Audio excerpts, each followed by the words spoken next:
I got no sound coming from it. Okay. Says my mic is on. All right, give me like a one. So hold up one finger if you can hear me, Sam. Give me a one if you can hear me. Okay. All right. So is your mic on? I was hearing it before, but now I don't got a mic.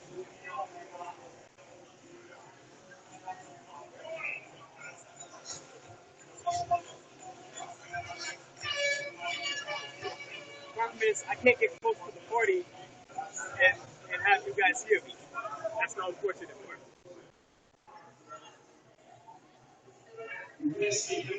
Are you? Yeah, I'm not hearing you. Can you check and make sure your mic is on? Like just look on the icon. Yeah. Look on the icon on your computer. Can you hear me now? You hear me well? Okay, so maybe if you're going out from your computer, then your computer mic is not going to be on. So you have to select your computer mic. Okay, can you hear Go us into now? your sound settings and select your computer mic and turn that mic on. Can you hear us now? The room mic is not going to feed into your computer. Oh, through the mic? Can you hear me now? Hello? Can you hear us? Hello, Professor. Can you hear me? I can't hear you. Oh, he's gone again. That's okay. We have plan B, so.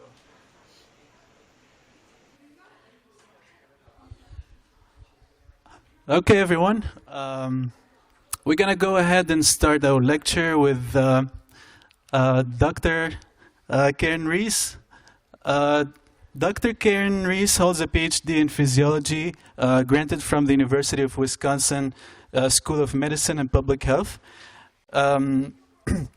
After 6 years of innovation and product development in the world of biotech, Karen migrated to the world of social science when she saw her analytical skills could complement nonprofits striving to quantify impact. Karen provides program evaluation, research, and strategic support for Nehemiah Community Development Corporation in Madison. In this role, she does strategic planning for Justified Anger, an initiative designed to reduce systems-level racial disparities.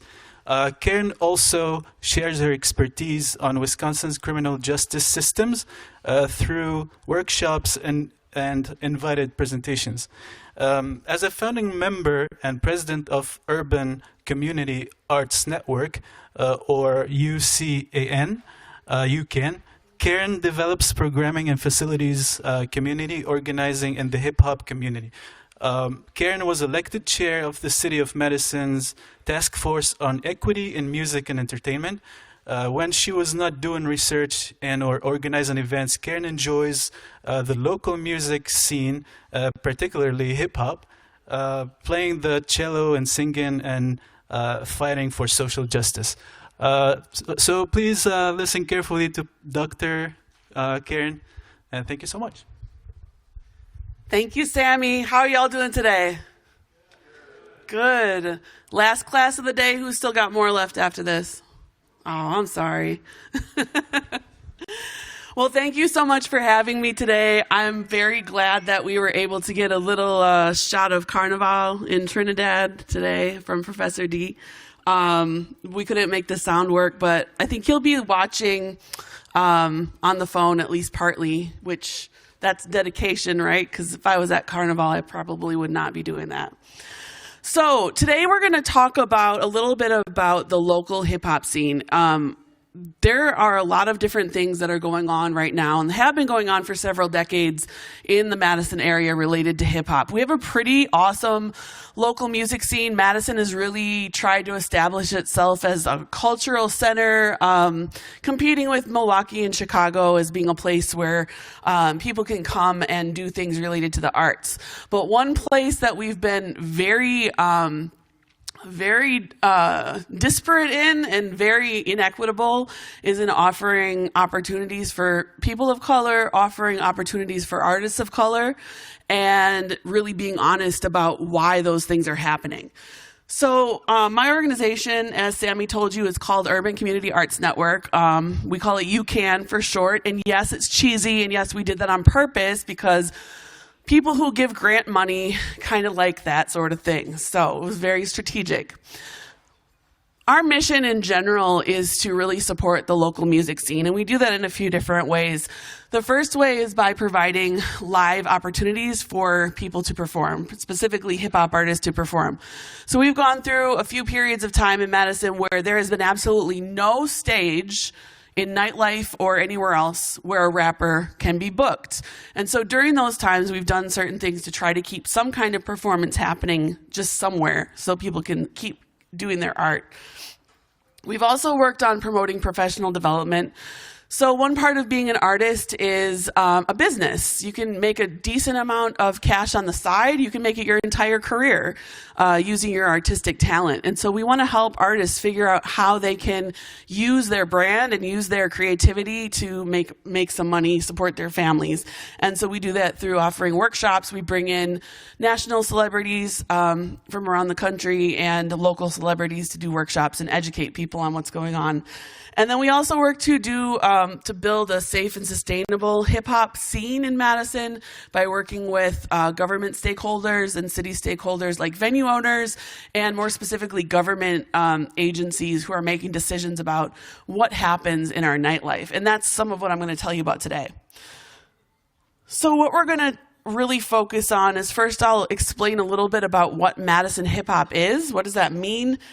I'll give you a brief overview of UCAN's programming because we do an awful lot of things, and we are an all-volunteer organization. Still 10 years into it, we started doing work in 2010, and so it's hard to raise money out here. So we do it for the love, we do it for the artists.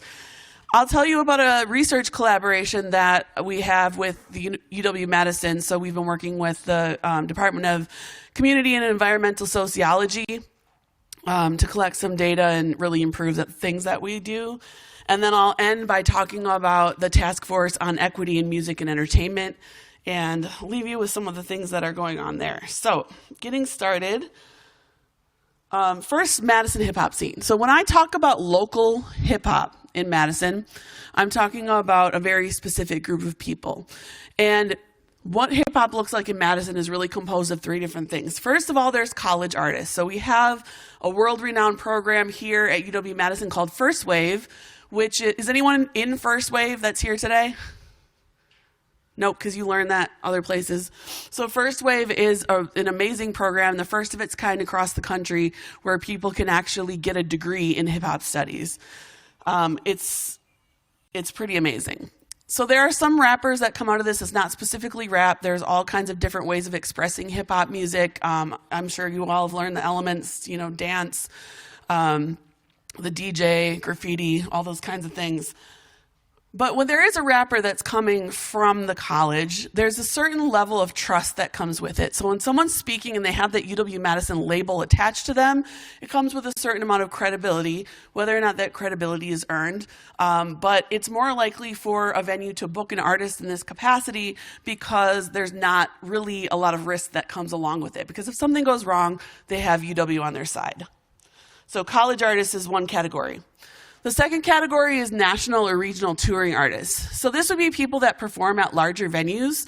The flyer you see here is from several years ago. Waka Flocka Flame and Chris Webby performed at Liquid on University Avenue. How many people go to Liquid? None of you go to Liquid. Really? Who goes to Liquid? Come on, be honest. Okay, like 3 people. I don't believe any of you, but that's okay. Although that's good because how many people are 21 and over? Okay, good. Just so I know what I'm dealing with here.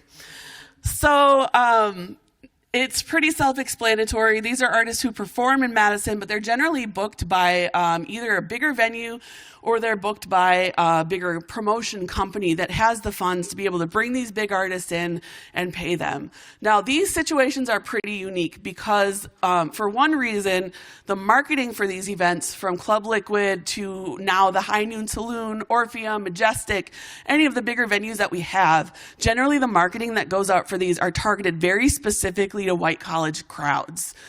They set this ticket pricing usually at $20 or above, which really guarantees they're going to get a certain crowd in. And that's for a very specific reason that we'll get into a little bit later. But again, white college crowds tend to signal to people that there's a lower risk, although that is not true. But they can perform in Madison and have consistently been booked in Madison even while the local scene is having issues. And then anyone that's not a part of either the college scene or a regional or national touring artist, we call local artists. So these are just regular people that live and work, raise their families in the greater Madison area, Dane County area, who are doing hip-hop music. And we work, a lot of our events focus a lot on rappers. We do also book different DJs and occasional dancing. We don't have a strong connection with the graffiti community, although that does exist in Madison. So I have a question for you. Based on this definition, what is your hometown's local hip-hop scene like compared to other genres? So the options are very active. There's lots of local artists and shows. Or we have local artists, but not many opportunities to perform. Nobody here raps, or there's no local scene at all. How many have a very active local scene in your hometown? Can I get somebody to explain what that looks like? DC.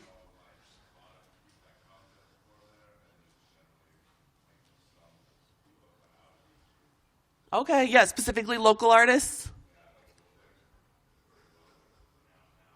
Mm-hmm. Okay, cool. Who else has a great hip-hop scene? In the back. Chicago, oh yeah. What do you think is great about it? What tells you it's active? Oh, thanks.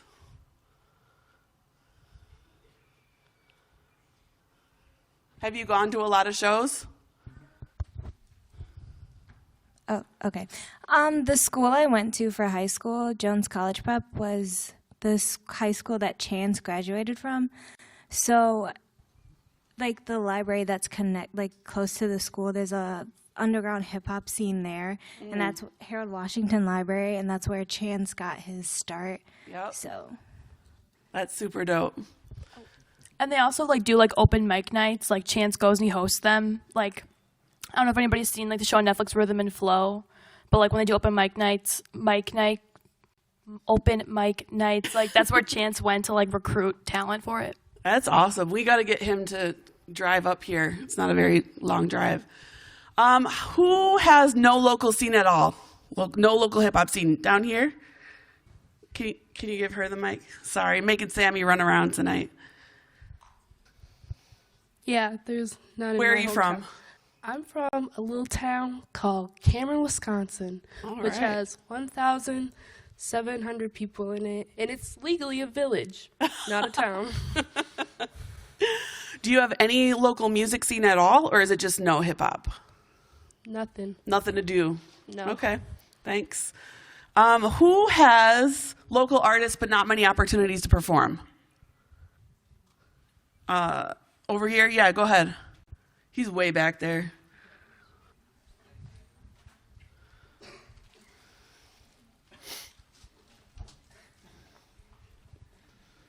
So what up? My name's Josh. I'm from Wisconsin Rapids, and it's 2 hours north of here, kind of smallish town by Stevens Point. But we have several artists, and I'm one of those artists, just putting music out on SoundCloud. But people, we don't have any venues to perform at. We might perform in front of our friends, but that's the extent of the scene. Where can people find your music? Huh? Where can people find your music? Oh, you can go on SoundCloud and you just do j.c.jc. J.c. on SoundCloud. Yeah. Word. Okay. All right, thanks. So we've got a big variety around here. The people who talked about having a very active scene talked about being located in bigger cities, which makes sense. And then obviously small towns, not a lot to do.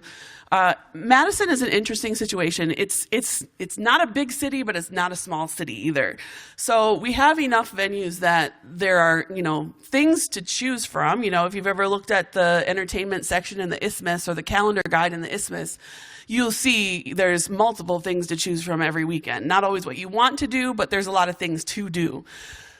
One of the biggest issues that we have with local rap in Madison is that in places like, let's look at Milwaukee, for example, not far from here.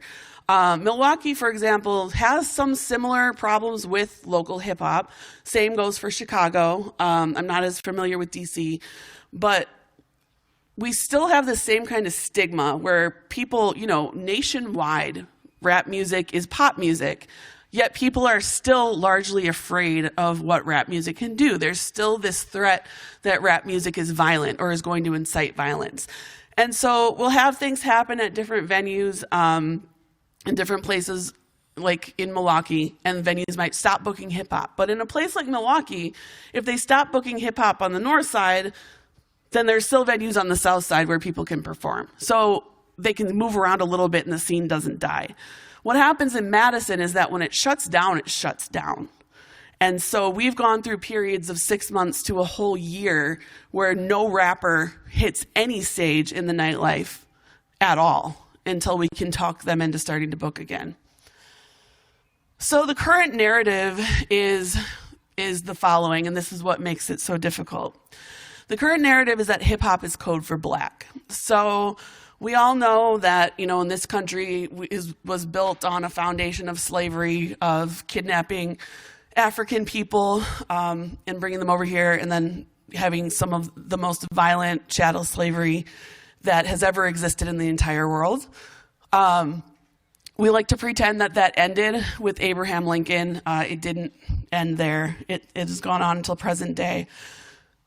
But as we've gone on through our country's history, ever since the civil rights era, we've made some progress. But in the civil rights era, we decided that it's not okay to maintain these separate systems. We must be integrated, and everyone must have equal access. Well, what that also did was it took racialized language out of our laws, right? So we're no longer allowed to say that this space is whites only, right? The space does not welcome black people, does not welcome Latinx people. We're not allowed to have language like that.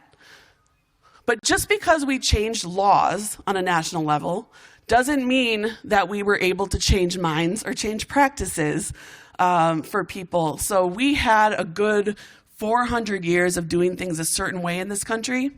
And so in order to do that, people have to really internalize a system of beliefs to make that okay. To be able to rationalize having control over another human being requires a person to have a certain set of beliefs. And this gets passed down from generation to generation. Just because a law changes that says we can't discriminate anymore doesn't mean that this thought process that's been passed down from generation to generation has changed, right?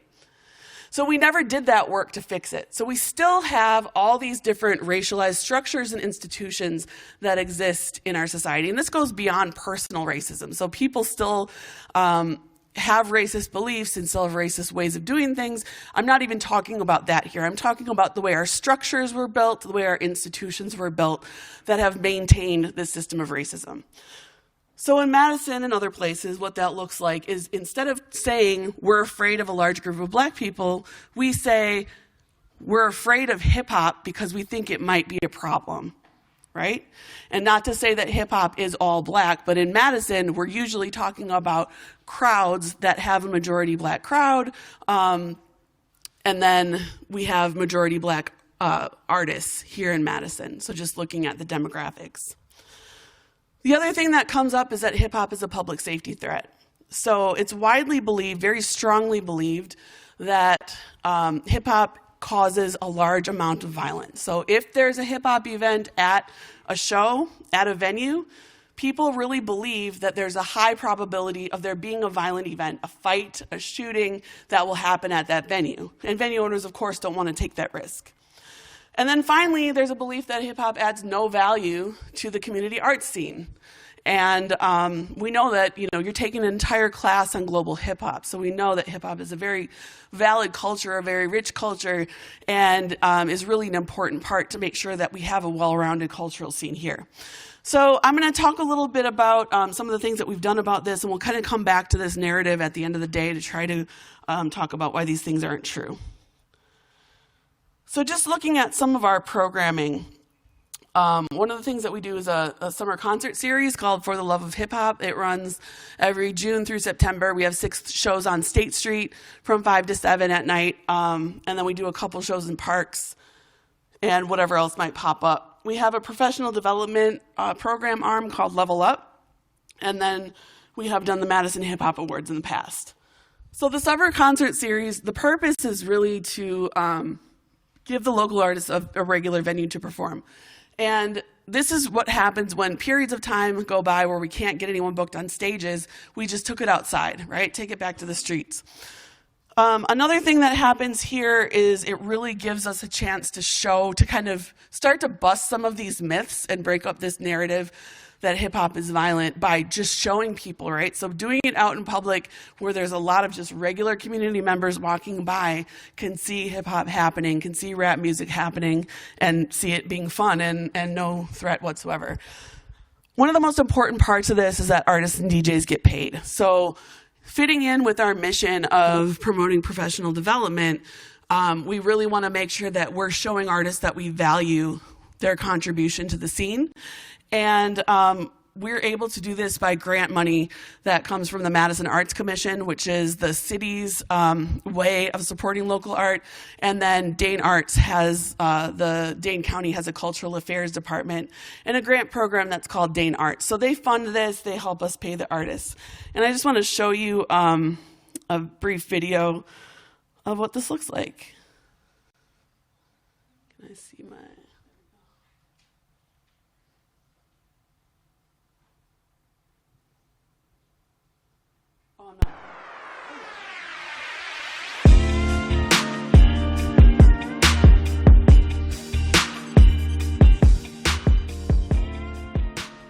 And these are shots from our 2019 series.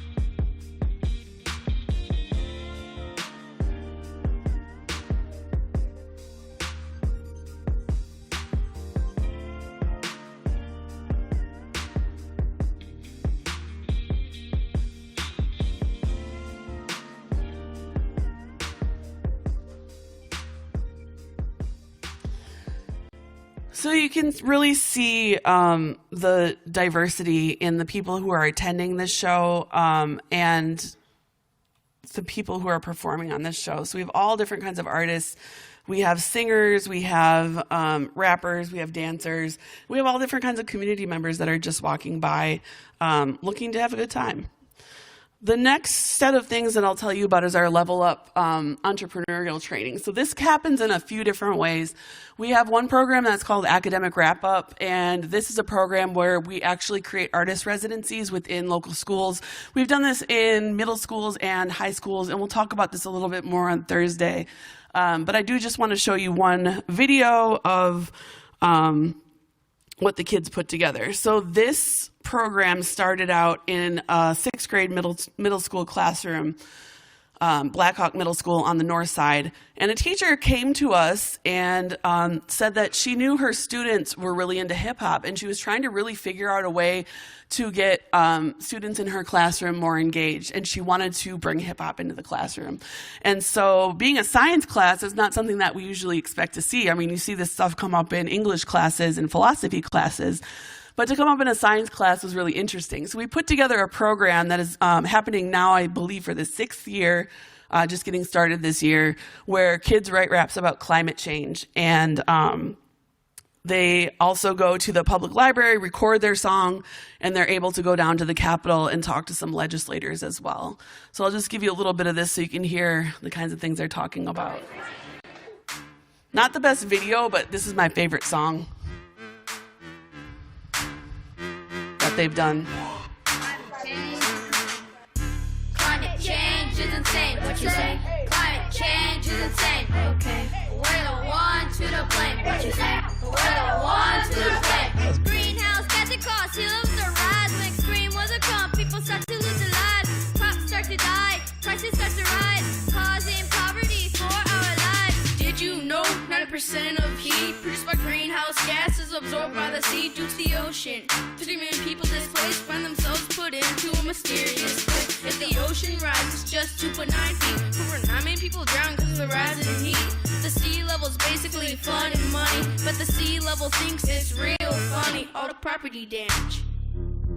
Hope the Red Cross provides an economical advantage. Halfway around the world, people discussing this topic. It's so important, almost no one can drop it. Let's try this rhyming thing, describing climate change and the way it affects people in debt trying to change. Crops too expensive, people can't afford it. They stealing food and cops can ignore it. You can't get a job from rob and go to jail. Got your family out here trying to get your bail. Your kids got no daddy, your baby mama crabby. You got no money, your life's getting shabby. Can't afford shelter. You need more healthcare.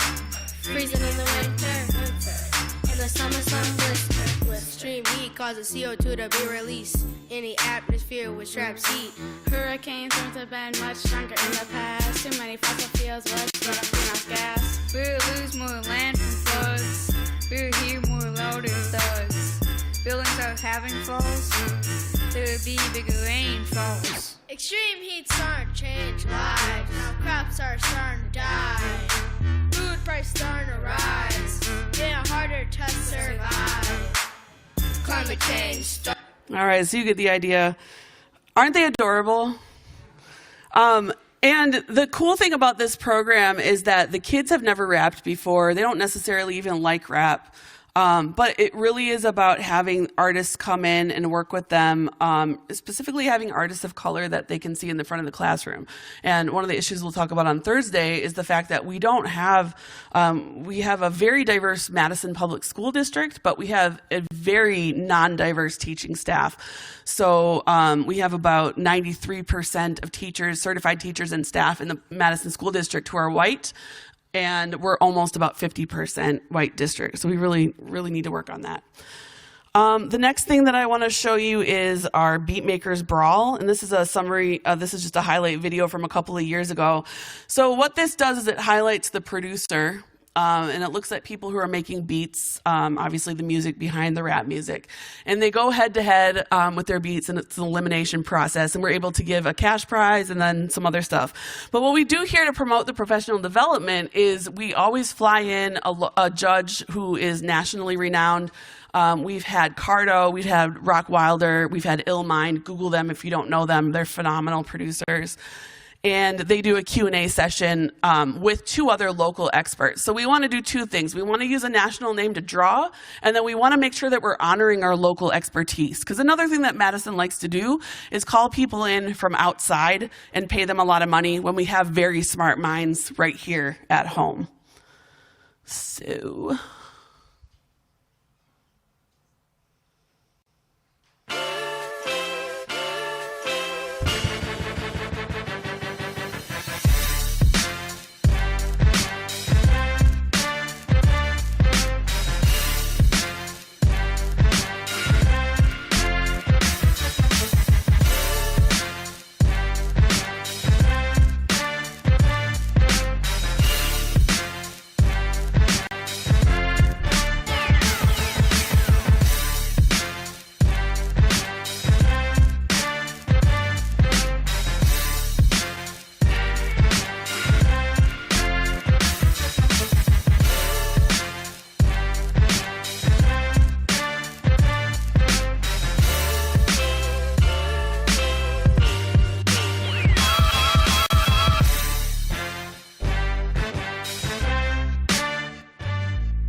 And sadly, the runner-up that you see in that video clockwise recently passed away from leukemia. So the beat battle that we do this June, we do one every year, so we'll be doing that in honor of him and doing a fundraiser for his family. So if you're around this summer, keep an eye out for that.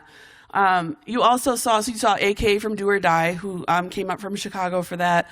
And then you also saw Godzilla, who is an amazing studio engineer out of Milwaukee who's done a lot of national projects. And then Pt.1, who's local to Madison, also UCAN's treasurer. And both Godzilla and Pt.1 have worked with artists like 50 Cent, like Public Enemy, MC Lyte. Pt.1 has a platinum record with Jeezy, and the list goes on. Another thing that we do is the Level Up Music Industry Conference. So this went on for about 5 years of us doing a half-day conference with workshops with, again, the same model, bringing in people from around the country to present, and then also drawing on our local expertise at a very low cost for artists to participate. And what we did last year was combine forces with another music festival that came up a couple of years ago called Between the Waves. That's happening May 29th through 31st. If you're here and into music, I highly recommend you check it out. And so it's really focused very generally on all music genres in the music industry. It has a little bit of more of a rock focus, and so we bring in units that specifically focus on the hip-hop music industry. Sadly, the Madison Hip Hop Awards has not run in the last couple of years. We started the Madison Hip Hop Awards in 2010. This was actually what started UCAN to begin with. It was a group of about 30 people that came together one Memorial Day weekend at a bar to talk about this very thing. What can we do to really energize our local scene? What can we do to give back to the community? And what can we do to change the narrative in Madison, Wisconsin, and really give artists the attention and the space that they need to thrive. And so we did this for 8 years. It was very well attended, 200 to 300 people coming together, a whole night of hip hop, awards given out. Never any problems at the event, but we have run into problems the last couple of years getting venues to agree to host us. And we've even agreed to pay pretty exorbitant prices to reserve a venue for the night, and we've run into brick walls. So not sure if this event will come back, but it certainly was a great thing while it lasted. And you can just see some images here from previous hip hop award shows. All right, so getting into the meat of what we're going to talk about for the rest of the time here is our research with UW-Madison. And before I get into this, I just want to ask if you are having other conversations during the class tonight. This room has very live acoustics, so feel free to step out in the hallway so that you don't bother me or other people. Appreciate that. Okay, so this is one of those sort of serendipitous relationships that sort of happened in the same way as the Black Hawk Project. So through my day job, Nehemiah, which is a social service kind of advocacy organization, we got a call from a professor named Randy Stoker in community and environmental sociology. And he was looking to, he has a whole class of senior undergrads that do a capstone project at the end of the year, or for their spring semester, or spring semester. And what they do is, it's a little bit different than other service learning types of projects you may have done or seen. So usually what happens is a class will come up with an idea, something that they're focusing on in the class, and then go find someone to do it with. So they have their own agenda, their own set of goals, they take it out in the community. The interesting thing that Randy, Professor Stoker, put together was to kind of flip that model on its head. So what he wanted to teach to his students was how to properly engage with community and provide resources. So that, with that being the only goal, that freed them up to then go out in the community and look for a need. So who's out there that has a project? who could benefit from a bunch of students who can do data collection or who can do research and write up a report to supplement what an organization is currently doing. And if you know anything about nonprofit work, you know that we're really operating on grant money. And funders really like to see that research, they like to see those numbers, and they like to make sure that what they're funding is really worth their time. So this can be really valuable. This is also something that most funding agencies won't give money to. So organizations don't really have the luxury of hiring their own evaluators or their own researchers to do their work. So I met Randy through my day job, and we did a project that was very valuable to Nehemiah. But when we got to the end of that project, I had a project for him, and I was really nervous about pitching it to him because I thought he might laugh at me, because it's very hard to get respect talking about hip hop in this city because of the very strong narrative against it. So the project that I pitched to him was really looking at attacking this narrative head on that hip hop is violent. And so just kind of setting this up again, there's been conversation in recent years about whether there's hip hop on jukeboxes. There's some bars out there that will stop playing hip hop on their jukeboxes or stop playing rap music on their jukeboxes after 11 o'clock because they're, again, that risk. Or there's some like State Street Brats and Whiskey Jacks will have very obviously racist dress codes posted at their doors. So like, again, with the, we can't say no black people, so we're going to use stereotyping code words that reflect hip hop culture to decide who we let in and who we don't. So things like no white tees, no hats, hats must be facing forward, no grills, no baggy shorts, shorts must be a certain length, that kind of, I'm sure you've seen it out there. And so we really wanted to attack that. So we've had a really great relationship with this capstone class and Randy over the past few years, and we've actually done 4 projects with him. I need to update this slide with the 4th.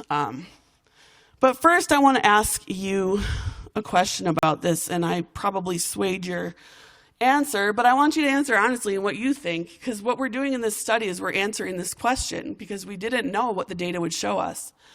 So compared to other music genres, live hip-hop performances or DJ sets have a higher risk of violence like bar fights or weapons. Who agrees with this statement? Anybody willing to say they agree? Anybody strongly disagree? How many people aren't really sure? Yeah. So, one of the things that is important when you do research is, and I'm a trained researcher, that's been all of my schooling and my career, and one of the things that's really difficult is coming up with a hypothesis and then knowing when you collect the data that you could get any kind of answer. So you know what you think you might get, but you're not really sure. So what we did was we looked at police calls for service. So we looked at all of the venues in Madison that had both a liquor license and an entertainment license. And so what that looks like is when someone starts a bar, they have to go before what's called the Alcohol License and Review Commission, and they apply for a liquor license, and they put forward their business plan, their security plan, all that kind of stuff. And then the commission decides whether or not they can have a license. There was just a recent sort of high-profile news story about a bar called Canopy that is on Williamson Street that just went through that process. That landlord actually had a clause in his lease that there was not to be any hip-hop music or urban music played, whatever that means, in the venue. And so if you do a little Googling about that, you can read about that. That gentleman was denied his liquor license, though I think it was for other reasons than specifically that.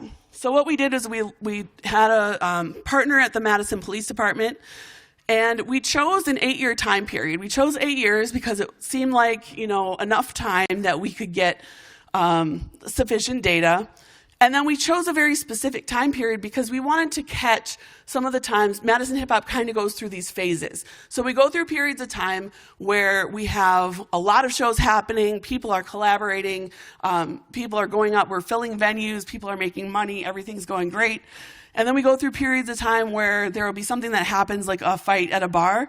It'll make the newspaper, and then everyone gets scared, stops booking shows, and we come to a dead halt for 6 months to a year before we're able to rebuild again. And so we wanted to kind of capture both of those trends in our data selection period. So we got our data set. It was about 10,000 different data points over this 8-year period.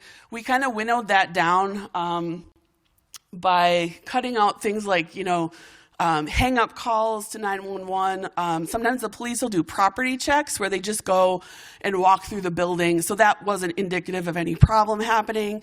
We also threw out things like speeding tickets that were listed at the address of the venue because that wasn't necessarily related. And by winnowing those things down, we ended up with just under 5,000 calls to look at. And so we had a team of about 16 students. And their job was to go through and look at every date where an event occurred, where there was a police call for service, and then scour the internet, the Isthmus archives, Maximum Inc. archives, call venue owners and ask, and to fill in the blanks on those dates. So the question was there a live music event happening at that venue on those specific dates, which was a pretty monumental task going back 8 years. And then, even harder than that, was once we figured out whether there was a live event, was figuring out what genre it was. So, seems kind of easy at first when you think about it, but then when you start really looking closely at different bands or different artists, it's not that easy to really peg some people into one genre or another. So, for example, is this a rapper? Is this just hip-hop music? Or is it funk, jazz, fusion? Is this a rock band, or does it have reggae influence? Which one do I count it as? So we came up with a very specific code of definitions, and if you read this report, that's all outlined in there if you're curious. And we looked at all of those dates where we found a live music event, coded by genre, and then we analyzed it about 4 or 5 different ways. We actually did a triangulated analysis, which means we took the same data set, analyzed it 3 ways to see what we would see. The other data set that we had was not just the calls for service, but whether or not there was there was legal action after that. So did that call for service result in some kind of charge afterwards? And we analyzed that data set too. And here's what we found. Generally speaking, there's absolutely no difference between genres of music and police calls for service. We also looked at what the nature of the call was, and we looked at the FBI's Uniform Crime Reporting database and looked to see which charges does the FBI feel are violent and nonviolent. And then there were some of those in the FBI definitions that we actually thought were violent that the FBI didn't agree with. So we looked at violent versus nonviolent. We still saw no difference across all genres of music. There were some, highs and lows, like country music popped up a little bit. Actually, the highest value that we saw was karaoke, which was very interesting. But really what we saw is that live hip-hop shows just aren't, there was no strong data connection with what we looked at. We also saw that if there were shows with DJ sets that may or may not include hip-hop, didn't have a different. So one argument that we have is when someone's coming to an event to listen to a live performer, it can sometimes be different. The vibe there can be different than if you're just going to hear a DJ play all night. What's the difference? When you're going to see someone play, you might go and drink at the bar, but you're there to watch the show, right? That's what you paid your money for. If you're going to a show where there's just a DJ, your whole purpose of going is more or less to party and socialize.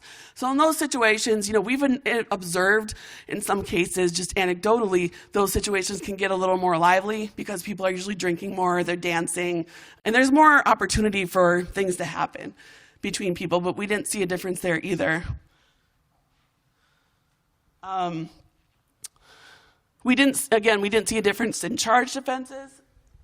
Excuse me.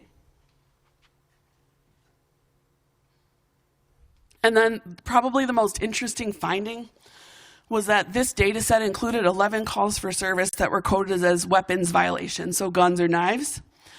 And there were 13 offense charges that were coded as weapons violations, and none of those were from a hip-hop event. Not a single one. Now, this data set wasn't perfect. We know that the police sometimes miscode things. We know that when you're dealing with a very large data set, there's always going to be errors that pop up. We know that in this 8-year period, there was one incident where there was a gun at the high noon. We know that our data set did not catch that. So we know there are some errors in this. But having, excuse me, getting over a cold. But having 11 incidents is a decent number, and to have none of those be hip hop is significant. So this was a pretty conclusive, oh, are we losing it? No, we're good, okay. So a pretty conclusive result to us. So I went and I talked to the downtown police captain, because most entertainment things that are happening in Madison are happening in the downtown district. And he said that he read this whole report, and I sat down and talked through it with him a little bit. And he looked me in my eye and he said, yeah, I just don't believe it. It's not my personal experience. And so, especially as a researcher, you get frustrated by that. So I just presented you a very conclusive study, very well done study, which, by the way, was published in a peer-reviewed journal. So it met academic standards to be published in the Journal of Black Studies. And the police captain is saying that he doesn't believe it because his own stories, his own anecdotes, don't necessarily support it. So this is how strong this public narrative is about hip hop in Madison. And so we're really working and battling this stereotype every day. So moving on into our next study, and then we did get really good press coverage on this. There's still people that are referencing this study in local media and beyond local as well. So I'm really happy that that's happening. But our next study was looking at media bias. So the question was, why does this narrative exist? If the data says it's not true, why does it exist? What's out there that's supporting it? And so we asked the question, well, maybe there's bias in our print media that's causing this narrative to be substantiated. And this study came out in the winter of 2018. So what we looked at was articles from the Wisconsin State Journal, the Capital Times, and the Isthmus. And we looked for articles that mentioned hip hop. We weren't looking just for local hip hop. For this study, we were looking at any article that talked about hip hop in any way, shape, or form. And we ended up with 348 articles over the period of 2008 to 2016, so matching the period that the previous study was done. And each article was read by 2 students. So we had 2 people who were analyzing the same article. And we had them go through and code for different themes that they found. So the different things we were looking for are, where did the story happen? Was it Madison or was it somewhere else? Was it written by a staff writer, or was this a newswire article, which tend to be more like comments or Associated Press kinds of stories, coming through? We looked for what the type of story was. Was this an interview? Was it an opinion column? Was it based on an event? Did it have a photo in the article? So one thing that we've noticed in coverage of our own events is, especially when it's, unfortunately we couldn't look at TV stories, but we've noticed that when we have stories on this, even if it's about a very positive event, oftentimes the TV media will show a picture of like flashing squad car lights or police tape to talk about Madison's troubled past with hip hop, and then they talk about whatever our positive event will be. But that continues the narrative. So we looked for that. We also looked at the race of the character or main characters in the story that were covered. And then what was the subject about? So did it mention crime? Was it about education? Was it about community events? Was it specific to UW? Those kinds of things. And then we scored the overall article, so looking at the tone of the article, basically was it positive or negative? But positive and negative were kind of a little too simplistic of terms for us to use. So we used terms that were, for the positive end was expanding. So in other words, would the article contribute to expanding the scene as it's written? Or if it's more towards the negative end, does it contribute to restricting the scene? And so here's what we found. And really what you need to look at, pay attention to, is the colors on here. The dark blue is the stories that were expanding, and the green are stories that were restricting. The other light blue is neutral, and the gray is mixed. So it was a little bit of expanding, a little bit of restricting. Now, This wasn't exactly what we expected to see. We thought we might see fewer expanding articles than this. But what was very interesting is that when we broke things down by race. So for all races, it's still not like a really rosy picture, right? I mean, only half of the articles are expanding, so that's not an overwhelmingly positive narrative. The titles here, when you see mixed, that's looking at the characters in the story. That means there were more than one character, and it wasn't just one race group. So it was representing multiple. White represents white characters in the story, and POC represents people of color that were in the story. And almost every story in the people of color category about hip hop that we found were black characters, black people that were covered. And so you can see a very clear difference between when you look at the people of color category, there's even fewer expanding articles. One issue that we saw come up was the Wisconsin State Journal has this column called Names and Faces. And I mean, it's almost like kind of like a gossip column. So it features a lot of celebrity news, celebrity scandals, and that sort of thing. But we found an overwhelming 2/3 of those articles that mentioned hip hop in that column were restricting.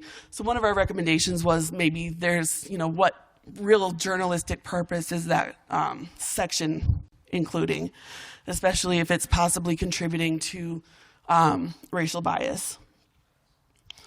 So then we looked at the national stories versus the local stories. And the national scene, we saw, again, fewer positive articles. If you look at the dark blue again, looking at all races, we saw even fewer articles. And when we break that down by race, even the mixed articles and the articles with people of color, even fewer positive stories compared to white characters. The local articles, the articles that featured mostly Madison artists. Now in this case, most of these articles were coming out of the Isthmus. And the Isthmus is a fairly liberal, progressive newspaper that tends to cover things like racial bias. So while there's still issues that come up in that publication, we weren't necessarily too surprised to see that there was a lot of positive coverage. Now, this does not support our theory that if there's local media bias, that could be supporting the narrative against specifically local artists. But what we did find, so then going back and looking at mentions of crime was very significant. So if we're looking at the people, the characters in the story again, white versus people of color versus a mixture of races, the biggest part of that pie, it's a little tricky to see, but the biggest part of that pie was when people of color were featured in the story, there was also a mention of crime. So we did see a very strong link there. So at the end of the day, again, we are seeing not necessarily bias toward hip hop, but we are seeing some bias towards hip hop when there are people of color in the story. So racial bias in that sense. And then we are seeing a pretty clear link to mentions of crime, which does support that community narrative. Any questions about those first two studies? Yeah.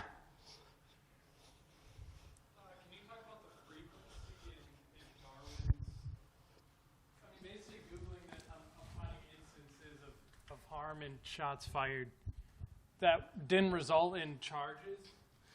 No, and that was outside of our, what year was the article that you found? One instance was 2013, but the other's 2016. Mm-hmm. And I think we missed the 2016 one and like where we cut off during the year. So the frequency is no more. It was a really great smaller venue that was up near the Capitol. And Darwin, the owner, was one of the most supportive small venue owners that we have ever had in this hip hop scene.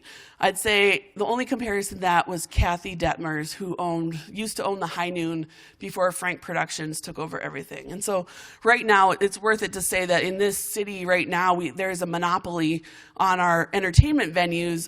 Frank Productions, which is actually now, I believe, owned by Live Nation, owns every single performance venue aside from like maybe 99 capacity, like smaller venues like the Winnebago, Art Inn, which just closed, or little smaller places like that. But that makes it a challenge as well. So there were some incidents at the frequency that happened. There were shots fired outside, which whether or not that's directly linked to what was happening inside, is unclear. But because it's a hip hop show, it's going to be related, obviously correlated in the news. A comparison to this is looking at what happens when things like this go on at other places. So one thing that I did not mention, and if you look up the study with police calls for service, we actually have a map that shows the number of calls based on location. And there were two venues, well, let's look at the top three venues for police calls. Whiskey Jack's, far and away more police calls than anywhere else. Anyone go to Whiskey Jack's? Yeah, so, it's on State Street. There's a lot that goes on. So I'm talking about like maybe 500 calls at that one venue. The next one down from that was Club Liquid with like 220 some calls.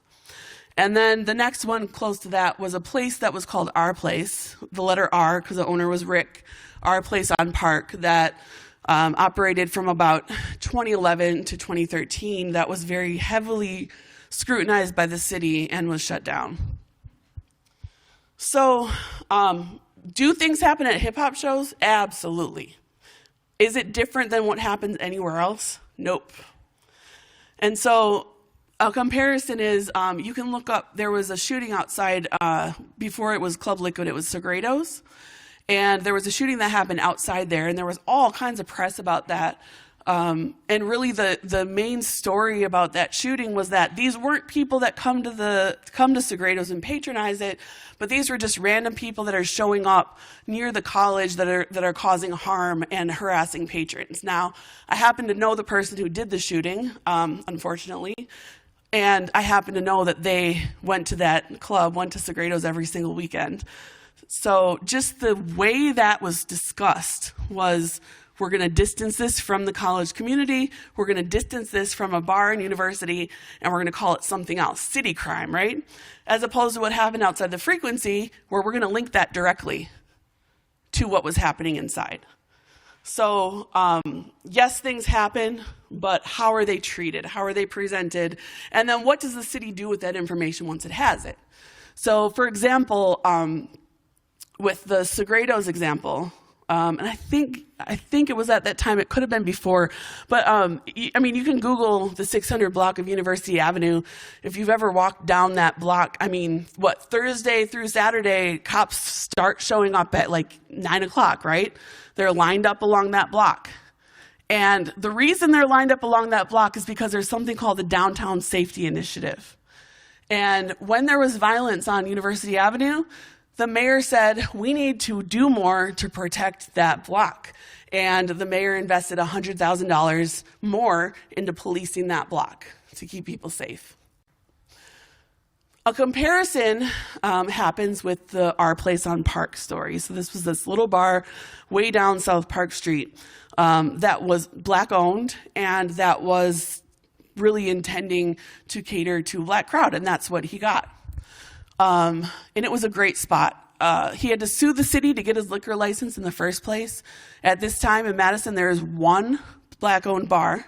There's one owner of a bar who is Black in Madison, and that's Cafe Coda on Williamson Street, which is the jazz club. So if you think about all the bars we have around here, and there's only one Black owner, that's a problem. When Rick from Our Place on Park was having issues, because he started to have issues, there were other things happening in the city where certain venues that played certain music was getting closed, and he was starting to see people coming from the bars that were closed at 11 o'clock coming to his bar. He started to have issues. He asked the police department if they could station a squad car outside of his venue Thursday, Friday, Saturday, because he saw that there was some violence, maybe increasing, and he wanted to get a handle on it. He was told by the police department, and I quote, "We can't babysit your bar." And there's a front page of the Wisconsin State Journal, and I can't remember if it's the $100,000 on university or if it's talking about Freak Fest. And Freak Fest is another situation where we see all kinds of violence. We see hundreds of, it's gotten better over the last couple of years, but hundreds of arrests that are happening. Violence, sexual assaults, and vandalism, and the city invests so much money to make sure that that event can go on. And so it was either the 100,000 or a Freak Fest, I can't remember which, but on that same front page of the paper, that was the lead story, and down in the corner of that paper was a story about our place on Park losing its liquor license. So we have two venues. We have one that's attended by mostly white college kids. We have one that's attended by mostly local Black residents. And we have a very, very obvious difference in the way those were attended to. So when we look at it, that's really the way to put it in perspective. And Darwin will talk about struggling with that over the years, but at least he was willing to have the conversation and work on it. And that's really the most important thing. We don't expect anyone to just blindly get with the program, although that would be nice, but we want to work with people and make sure they understand why this is important. Thanks for asking that question. Any other questions about the first two studies?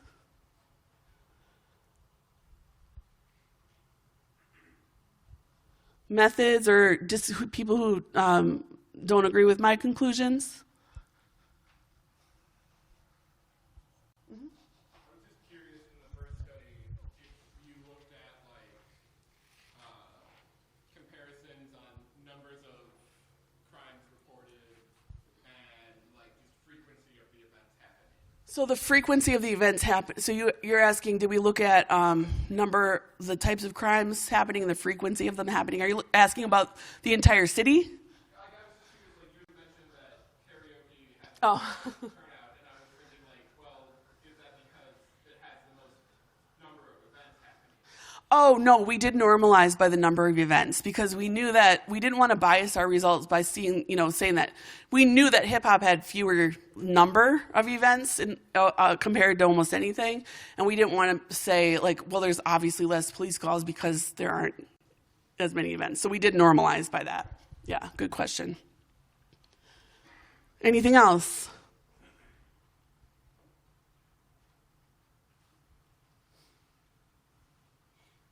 All right, so the next study that we looked at, and so this was 2018, 2019. So now that we had all of this data on our hands, we wanted to go back and in preparation for the task force, which I'll talk about later, but based on all these things that are happening, I mentioned to you at the beginning that we would get together with government stakeholders to try to increase access to stages, like the Alcohol License and Review Commission and the mayor's office. And we met with them for years trying to get some response or some results. And so the reason we did a study like this that came out in the summer of 2019 was because we wanted, what the city always says to us is that, well, what does the community say? And we say, we are the community. And they say, okay, but what about the other people? So they always want to make sure that there are more citizens that back up what we're saying.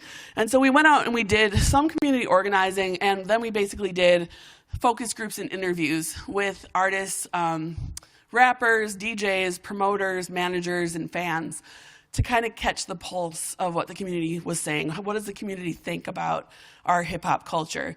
And this was also a very good check for us as an organization, because we had been at this about 8 or 9 years. And, we need to check back in. When you get focused and you get doing something for a very long time, sometimes you run the risk of handling your own agenda instead of really focusing on what the people want. So this was a way for us to kind of check our own aims and make sure we were still in line. And we were. Here's basically the themes of what what the report issued. And so there were 3 main categories of what people said. People talked about the scene in general.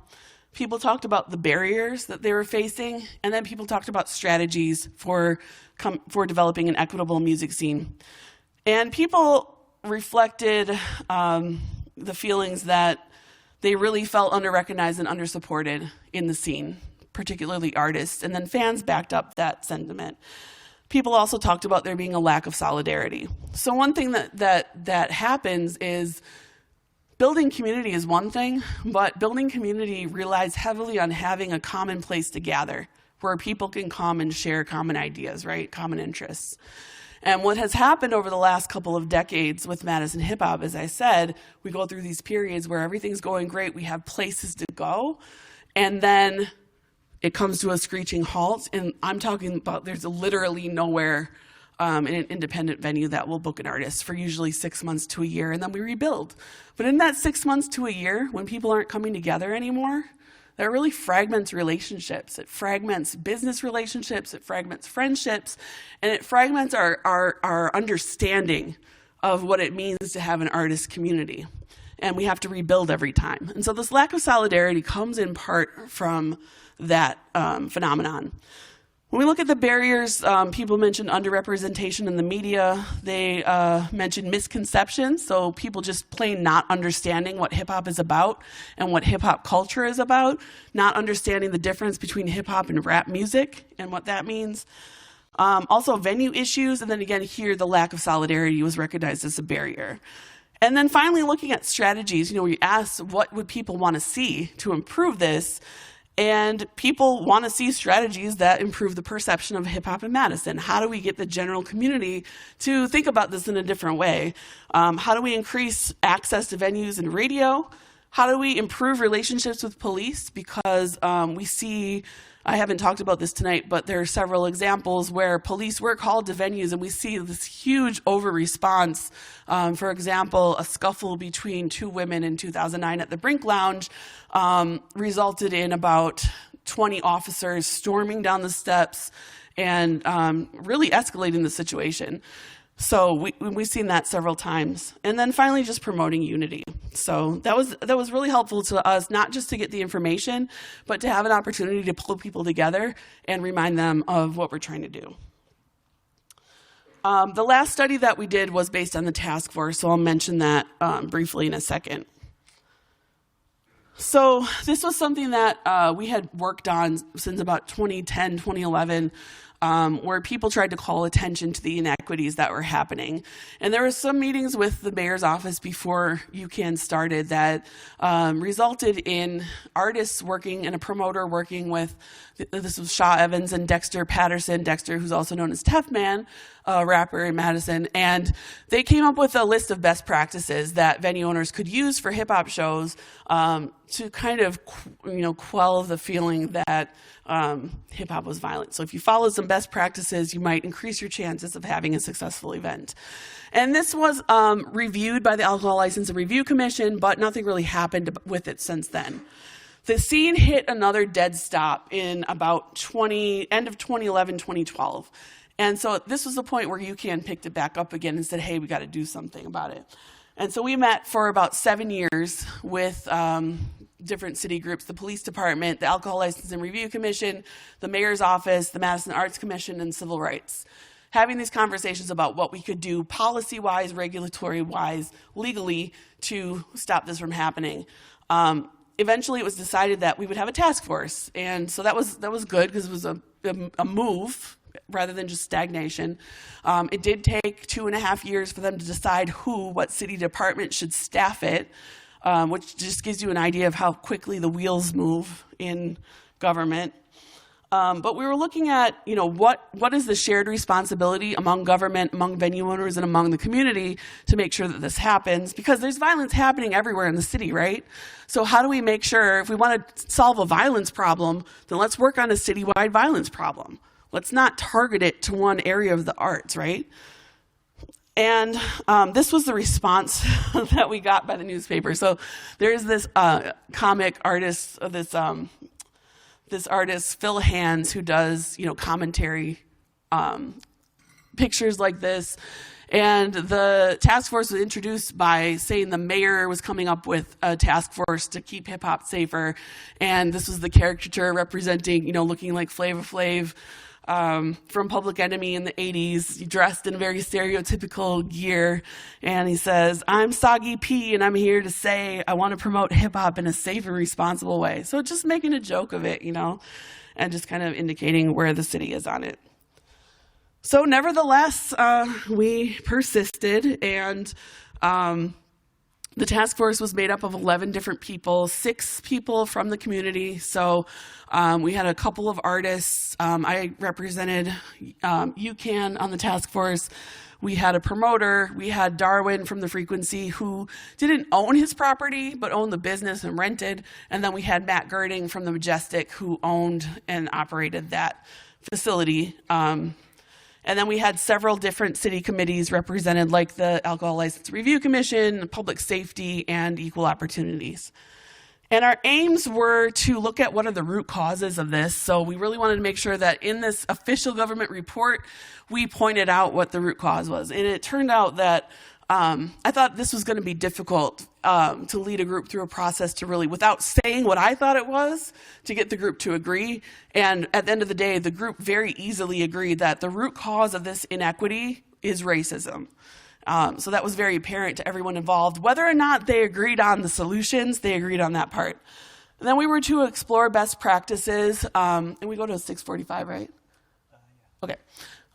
Best practices from other cities. So who's dealt with this and who's found ways to deal with it better? What are some short-term and long-term strategies? And then do a cost analysis. And when we looked at all of the issues, it kind of broke down into 5 different areas. And the task force report covers these 5 areas: community and culture, access to stages, venues, transportation. And the access is more like access to what if I want to start a bar? What if I want to hold a festival? What if I want to do a party in the park? Whereas venues is looking specifically at people who own bars. And then finally, we had some recommendations for media and police to reduce bias in the way the hip-hop scene is covered in the media and reduce bias in the way police respond. And so a couple of the things that were recommended. So for community and culture, make sure hip-hop is included in festivals. Maybe we even do, and we debated on whether we use the word urban, whether we use different groups of people of color, ethnicities, what it was called, but regardless, an urban music festival, and then educate people on culture. For the media and police, we recommended bias training, having standard policies. So for example, there's no standard policy when there's a festival, like there must be 1 officer per every 50 attendees. It's completely up to the discretion of the city how that's staffed. So having policies like that can overcome bias. And then having positive coverage in the media instead of only negative coverage. So cover all the positive events that are happening. For the venues, looking at possibly alternative venues like maybe community centers or co-working spaces, private venues, and then supporting Black-owned business and creating pathways so that we're reducing those barriers. For transportation, expanding bus routes. As you well know, the buses end at 11 o'clock in Madison, which makes it really hard if you're staying out at night to get back home. Could we start a late night service or even a shuttle service for people who are going to see entertainment? And then finally, maybe creating some how-to videos or a sliding scale for licensing and permits, and again, supporting that Black-owned business. And so just to kind of sum up here in our last couple of minutes, looking back at the narrative that the city of Madison still very strongly holds. In 2013, the city had its own cultural plan, and this is what they described that they wanted for the city to reflect: a vision that imagines a future in which Madison is a community where everyone is welcome in the creative conversation, and the free-flowing exchange of diverse voices creates a palpable validity and excitement. And so, you know, if we want everyone to be welcome, then we have to create environments that make everyone feel welcome, right? And so we really want to change the current narrative. In the work that we're doing is changing the narrative so that hip-hop is code for arts and culture. Hip-hop is a public unifier and a public benefit, and hip-hop adds immense value to the local arts community. So that's all I have for you today. I will see you all on Thursday, and thanks for listening, and I'll be here if you have any questions. Please give it up to Dr. Reese.